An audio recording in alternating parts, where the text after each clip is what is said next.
rytoj tikriausiai gausim jau garantuotai palenktyniauti, nes rytoj mūsų laukia 500 km greičio ruožas.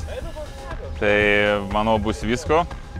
Aišku, iki jo nuvažiuoti, reiškia, pravažiavimas bus 88 km. Na, toks lengvas atsibudimas, o greičio ruožė 500 km bus linksma. Pagaliau išbandysim techniką ir palenktyniausim su kitais dalyviais. Kas liečia šių metų Dakaro organizaciją, tai lyginant su praeitais metais, tai toks pirmas įspūdis susidaro, kad yra taupoma ant sportininkų buities, lyginant pirmosius bivakus praeitų metų ir šių metų, tai ženkliai yra prastesnės sąlygos. Nežinau, su kuo tai susiję, kas tai įtakoja. Pirmas įspūdis, kad tai yra ženkliai prasčiau.